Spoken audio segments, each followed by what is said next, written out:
This is Midweek Politics with Dave Pakman. Hey, welcome back to Midweek Politics. Make sure to check us out on YouTube at youtube.com/midweekpolitics, and of course our website, midweekpolitics.com.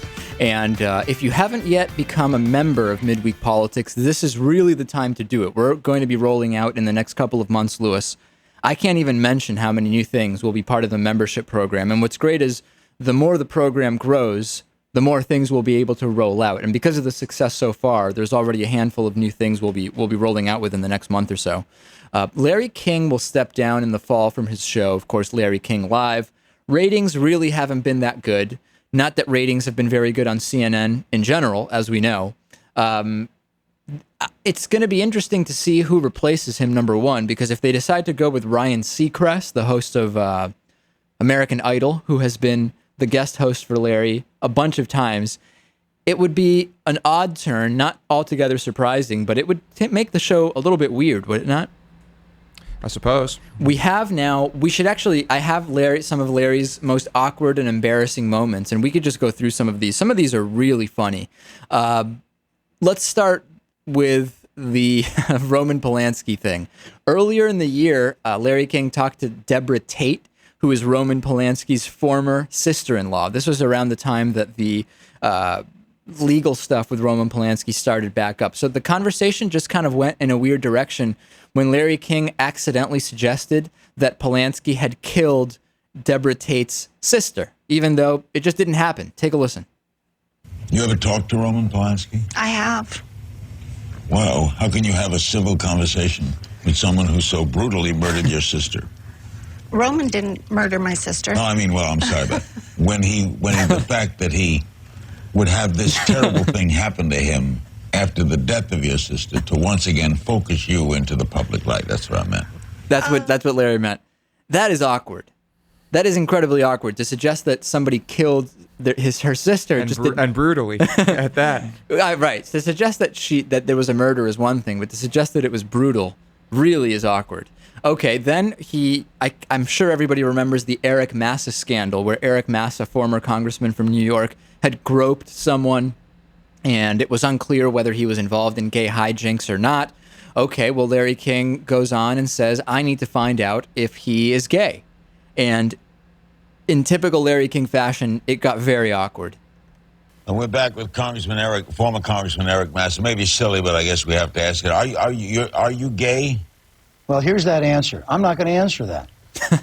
In year 2010, why don't you ask my wife, ask my friends, ask the 10,000 sailors I served with in the Navy. No, I'm not going to answer that. That is so. You don't have to. I said. Well, but it's an insulting. Larry, I didn't mean it to insult you. No, not me. It insults every gay American because somehow. Yes, it does. It somehow classifies people. Why would anybody even ask that question in this day and age? You said you groped someone. And here you go back to that. Who was a male. And Larry, and I explained what that was 3 times. Wow.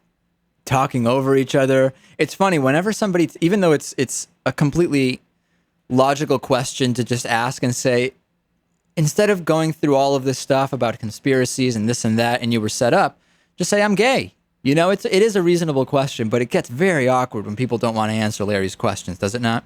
It does. And you kind of feel when you're listening to it that he doesn't want to answer the question because the answer might be yes. Of course. Right. And by the way, on a side note, not Larry King related, if you're trying to not talk about whether you're gay or not, it's probably not a good idea to talk about asking 10,000 sailors, right? I mean, generally it just seems like you would want to avoid those buzzwords, right? If you don't want to talk about it. Okay, then Larry King interviews Lady Gaga, of course, a favorite of producer Lewis's here. Yeah, right. And so then Larry King decides to ask about what's going on medically, and asks, was there a story about lupus or something? And I guess the medical community really didn't like the fact that he just kind of asked it in a very casual way. Lupus or something. By the way, the Lady Gaga affect is bizarre. Take a listen. Been a lot of stories, and stories so often wrong, about your health. How are you? I'm okay. Thank you, Larry. How are you? I'm okay. Well, I mean, you look great. Is there any... there was a story about lupus or something. Do you have lupus? Lupus is in my family, and it is genetic. And it's funny because my mother told me the other day that my fans were quite worried about me because I did talk about the fact that I was tested for lupus. And the truth is I don't show any signs, any symptoms of lupus, but I have tested borderline positive for the disease.